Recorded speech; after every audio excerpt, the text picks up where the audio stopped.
So I just recently saw New Mutants after 6 years of waiting, and I've got to say it was a pretty dang good movie.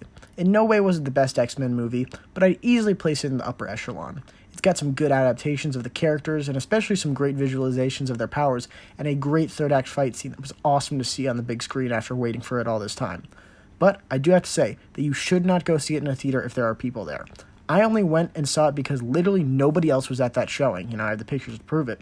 And if you can find a showing like that or a drive-in version playing, I'd totally recommend it. It's great to see it on the big screen, to see something on the big screen after all this time. And just, it was great to get back into the theaters, and there's a really fun movie to come back with. However, as I was watching the movie, there was a reveal in it about halfway through that directly connects to the other X-Men movies in a secret way that basically reveals the lost movies we never got and what the future of the X-Men would have been. Minor spoilers for New Mutants here, but the area they're being held in is run by the Essex Corporation, better known for its owner Nathaniel Essex, aka Mr. Sinister. He's one of the best X-Men villains, and is constantly torturing, experimenting on, and cloning different mutants. While I'm upset we never got to see a movie adaptation of him, this reveal in New Mutants actually lines up with other X-Men movies, and shows that we were likely going to get the New Mutants teaming up with the X-Men to take down Mr. Sinister.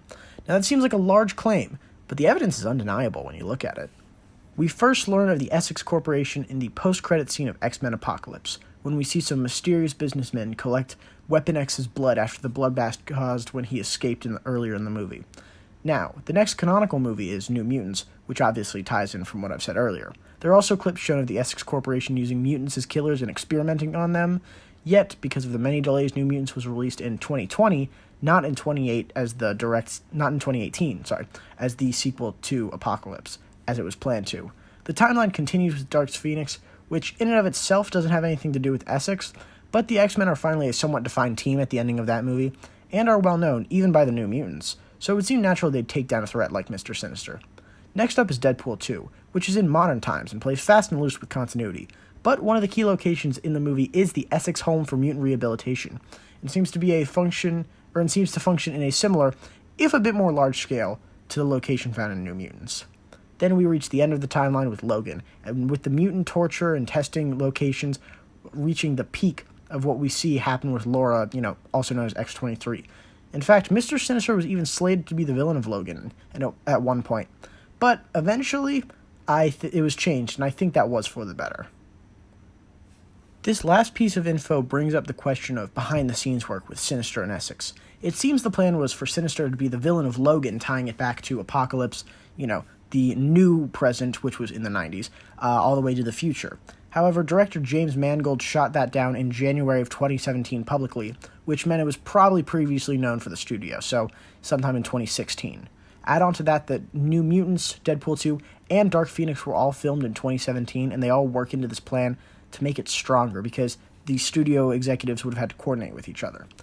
And who knows, maybe in the original version of Dark Phoenix, which had a real Hellfire Club, they were working with or against the Essex Corporation. It wouldn't be that far-fetched to have them working in major political business dealings. It seems that if the Disney acquisition hadn't happened, the plan was to take the X-Men post-Dark Phoenix and have them work with the New Mutants to take down Mr. Sinister. New Mutants was also planned to be a trilogy. Unfortunately, that's not happening now. So we likely would have had the team-up occur in the third film. You have the second film, build it up, they find Mr. Sinister, and they maybe see one or two members, but they're probably still working with their own powers. And who knows, maybe Warlock would have shown up being tortured by Essex. Mr. Sinister would have possibly made a Madeline Pryor out of Jean's blood between Dark Phoenix and the sequels. Maybe they would have brought Daken into the fold with the Weapon X blood from Apocalypse. They wouldn't have done X-23 because she's later on Logan, but it could be an interesting and similar way to do it. It seems like these next movies, at least two more, would have actually tied up and worked with a lot of continuity that had been previously established, and despite the amount of crap the X-Men movies tend to get for their admittedly poor handling of continuity, this would have worked.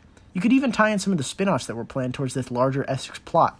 Maybe the Gambit movie focuses on him stealing back valuable information Essex has obtained, or even he's working for them to steal other information. Maybe the Kitty Pryde movie has her being captured and then being freed and working with the X-Men or New Mutants. Both are teams she has worked with in the past. It seems like the Essex Corporation could have been a great and sinister new villain to replace the lame Apocalypse and the complete Magneto burnout the series had.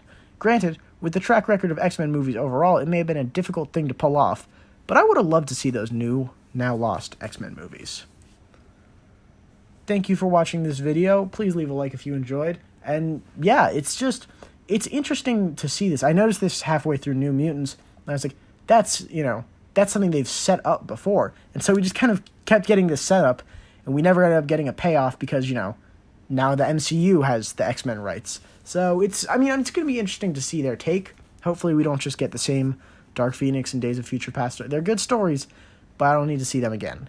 Maybe we will get a movie version of Mr. Sinister. Maybe we'll get, Mutant Massacre. We'll get Extinction in Jeddah. Seeing movies like that would be very cool. Again, I still think it would be wild if they did it in the Krakoa era, but I can almost guarantee they're not going to. So yeah, let me know what you think of this, essentially a theory, but it's got a lot of data. And if you think any of the Sinister stuff would have actually been good, because we didn't get to, we didn't see Sinister himself. We just saw kind of his corporation and, the workings of that. And yeah, if you want me to talk about more stuff about New Mutants, let me know down below, or more X-Men stuff. If there's anything specific, let me know. If there's anything just, you want me to do a review of the movie, or, the power rankings of the characters, something like that. If there's ask for it, I'll do it. Yeah, subscribe for more content like this. I've got some more X-Men related videos on the way, especially with the upcoming 10 of Swords event. That's going to be awesome, and I cannot wait for that. I've got some good videos for that. So yeah, until next time, I'm Logan. Goodbye.